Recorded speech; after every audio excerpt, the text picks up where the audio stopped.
Hey guys, Ben here. Hey, so today's topic is carry a gun everywhere you go. And I think part of this is addressing the incident that happened in Buffalo. The other part of it is my thoughts that were recently brought up in a healthy discussion I had with somebody.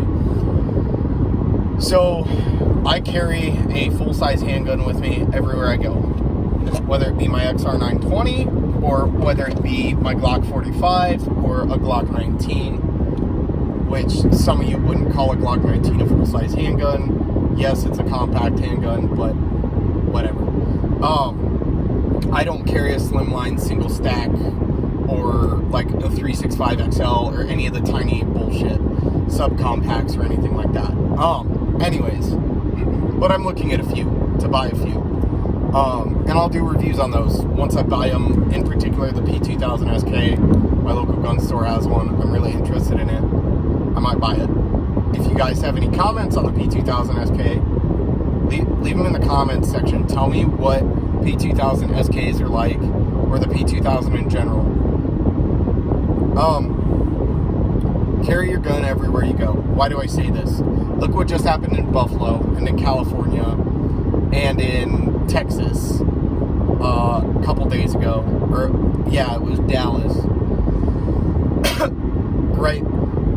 You have assholes that do scumbag things to normal, everyday American citizens because they're just assholes, right?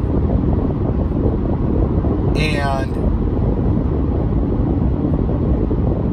one particular asshole in Buffalo decided that he was going to go somewhere where there was people who are not carrying firearms to defend themselves.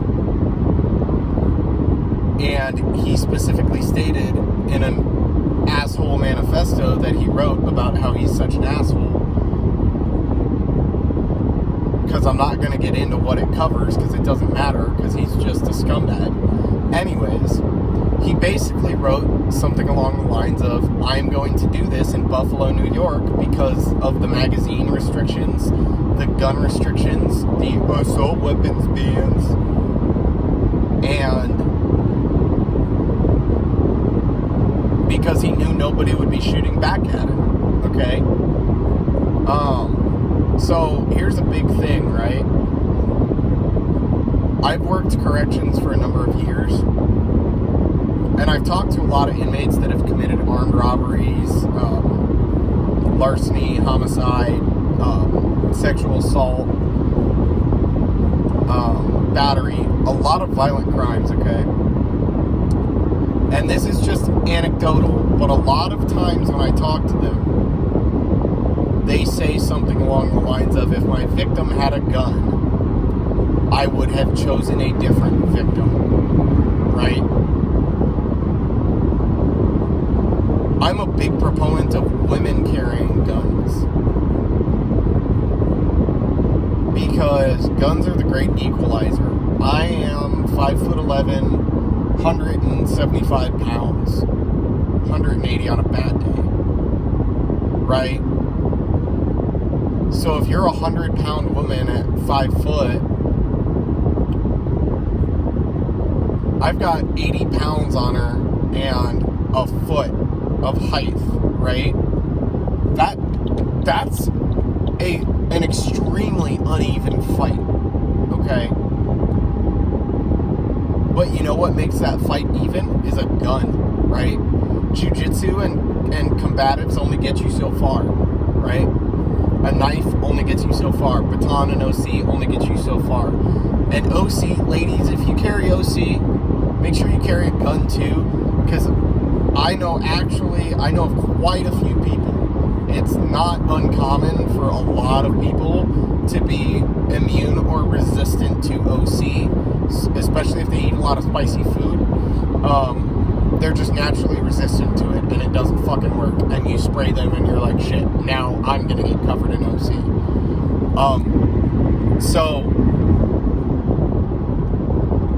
if you carry OC, make sure you carry lethal, or make sure you carry a second less lethal. But one of the things I also hate is somebody's like, man, I have my gas station gun.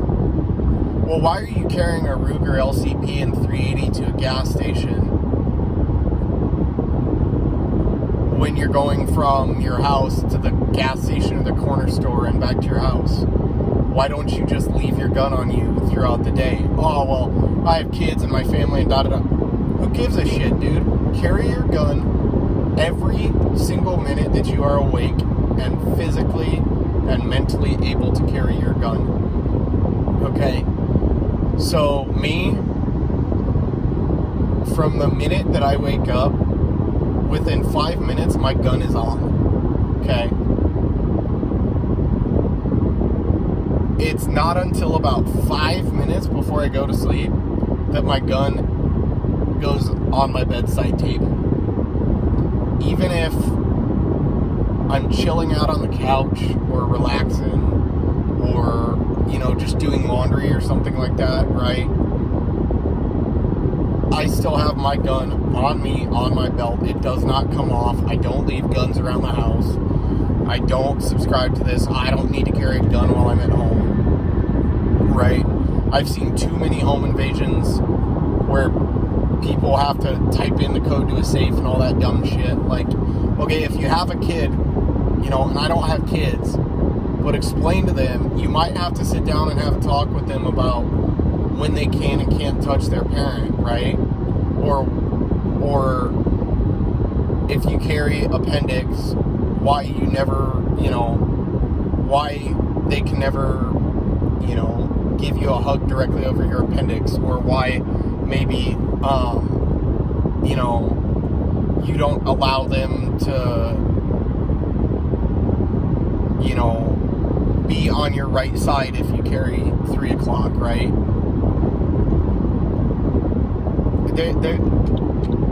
And that's the responsibility of the parents to have that talk. Some parents just don't want to, and they just say, fuck it, I'm not going to carry because I have kids. Okay, dude, but when a group of 8 people kicks in your door, and now you have to run to a safe to get a gun, I don't feel bad for you. You should have had your gun on. Okay? Oh, well,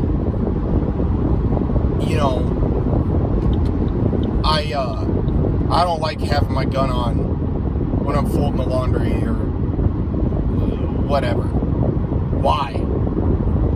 Why don't you like having your gun on then? Because you should.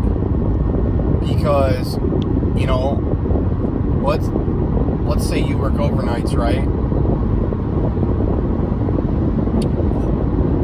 A good percentage of robberies and home invasions happen during the day when people aren't home. They're usually out at work. Well, let's say you happen to be home, right? You happen to be home, and somebody decides they're going to commit a home invasion on your house. Okay? Why aren't you carrying? Oh, you're going out to a really nice formal dinner or maybe a wedding. Now, if you're going to have alcohol, make sure you read your state law and you know your state law. But, or you're going to a formal event or something, or maybe you have a workplace that doesn't allow you to carry. Okay? Well, what happens when some bad guy with bad intentions decides that he's going to hurt you or your family or your friends or your loved ones, or just do a bad thing for bad reasons? Are you going to sit there and be a victim? Or are you going to sit there and at least fight back and give yourself that fighting chance that you deserve? Alright guys, I'll do a second video on this with more thoughts. Carry your gun, stay safe, obey the rules of stupid. See ya.